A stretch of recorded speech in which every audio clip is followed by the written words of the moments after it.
Okay, so this is the structure and some of the other things that we added to the last example. We have already done a video on that as to how to create a small structure and then have some value properties assigned to these blocks, and then have a parametric diagram that looks into those values and calculates something, or checks if the value is greater than or less than some value or some threshold value. Assuming that you have seen that recording or video and know how to create what you see on this screen, what we are going to do is to try to solve a situation where we have this this computer unit and display, but the value properties which we have for these two blocks are defined as a random variable. So you have some kind of a probability distribution that is used to draw numbers which would become the weight values for these two blocks, or the instances of these blocks. So let me just show you how we can assign that stereotype, which would tell the simulation engine to generate those numbers, random numbers, from the assigned probability distribution. So what I will do is I will zoom in the part that we'll be working on. So right click on this value property and then select this stereotype, and then find the distributions. There are lots of distributions which may be available in here. You have, let's say, a normal distribution up here. You may also find a uniform distribution, a triangular distribution. So we are just, for the sake of having some illustration of this feature, assume that it's a uniform distribution, apply it, and that's it. So you see this stereotype showing up that says uniform. Let's do the same thing with the weight of this display. And again, select the value property, right click, go to stereotype, and then find the uniform, which is the last on this list, and simply say apply. Once we have done that, we can now specify the min and max values for this uniform distribution. So I've simply opened up the specification window of this value property. You can do it by just double clicking on it, or right click and then specifications, and that's where I'm going to find the max and min fields. I can just look at the standard view. Here is my max. Let's say my max value is 15 kg and min is, let's say, 8, and I close it, and now you see that this these two values would appear in this value property description. We'll do the same thing with the display weight value property. Again, double click, find the max and min. Let's say the max is 8, min is 3 kgs, and we close it. Now we have both with their signed values for min and max for the uniform distributions, which would be used to draw values for in a particular instance of this ATM machine. So let's just run a single simulation on this ATM, see what the runtime object would contain in it as far as these value properties are concerned. And don't forget that we also have this parametric diagram, which is also part of this design. It takes the values of the two value properties from the computer unit and display and adds those values up, assigns that value to the weight of the ATM value property, and then checks whether the calculated value is less than or equal to 16 or not. So that's what we have in this model. If you like to zoom in on that, here is our parametric diagram with all the constraint properties and the parameters connected to the constraint parameters, which would take those values or calculate those values. Okay, so let's now create a quick runtime object by selecting ATM, and you see that here we have the weight 15.6429. Where did it come from?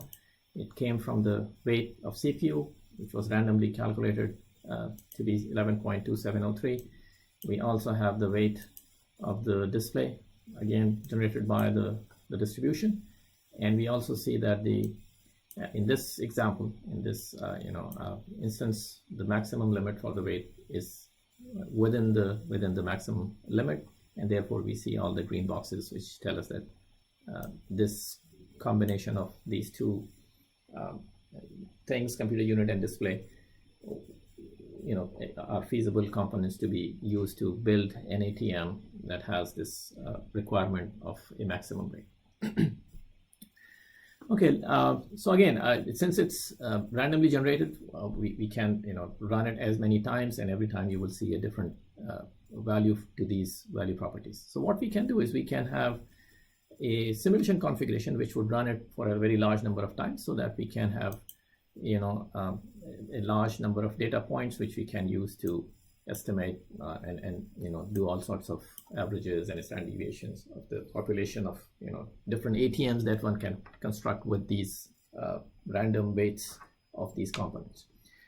In order to do so, what we will do is we will create a simulation configuration diagram where we will specify as to how many times you would like to run this simulation, and we will also have some kind of a configurator or listener which will record these values and show those values either in some kind of a graph, or we may put all of those values in a CSV XML file which can be processed offline. Now on the left hand side we have our containment tree, the model structure. We would add a new package. We would call it this sim config, just to keep things in an organized structure. And within this sim config, we are going to create a diagram. We'll call it search for sim config. Here is the sim configuration diagram. Here you see this sim configuration block. We will call it sim, let's just call it sim config. And over here we see this number of runs equals to 1. Let's just make it 20 runs each time we execute this sim config. We would assign the ATM as the target of this simulation configuration. So simply drag and drop this ATM block on sim config, and this way, if we run it, it's going to run the model 20 number of times and generate those values. We can store it in some place.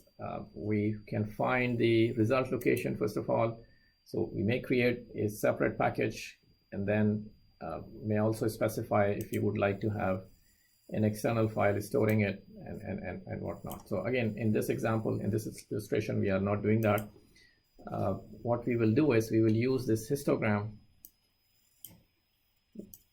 widget here, and we will call it, let's say, the ATM weights. We will assign it ATM block, which will become, so now it represents ATM. This is now the user interface for this simulation configuration. So when we run this simulation configuration, we will see the histogram automatically generated. We also need to specify a few things before we execute our configuration. And so first of all, we have to specify that within this ATM, what value is it that you would like to plot on this histogram. So we look for that. In our example, we have this weight value property that we would like to see. And we would like to also keep this histogram open. So let me see all the properties, and somewhere in here we see the keep open after termination, so that we'll make it true. Otherwise it will disappear as soon as the simulations are done. And one more property that we would also like to make true is this dynamic true. We would like to also run our parametric diagram every time a new sample is being evaluated. Or so if you run these random number generators, you get these value properties. Those value properties would give you the weight of ATM. We would like to run through our parametric diagram, and making it dynamic would do it every time a new sample is processed. So once we are done with that, all we have to do is to simply run this sim config. We can run sim config by selecting it and then hitting the play button, or we can see the sim config in this drop down menu. So if you have multiple sim configurations, all of them would show up, up here. So we'll just run it from this up here. So yes, and here you see the histogram plot produced by this histogram tool. And at the top right hand side you see some of the statistics about the 20 samples that we have generated. It tells you the capital N is how many times we have run the simulations. N is 20. The mean, the calculated mean is 16.403. Standard deviation is given. And then we also see that roughly 55% of those samples that were generated and evaluated through this parametric diagram were out of spec. So out of spec 0.550, that's what it tells you. Remember, we had this constraint that the total weight should be less than 16. So you see 16 is somewhere here, half of the samples are to the left of it, so less than half rather. And that's what this out of spec property at the end is trying to tell us. So again, we can run it as many times as you like. So I think that's all for this.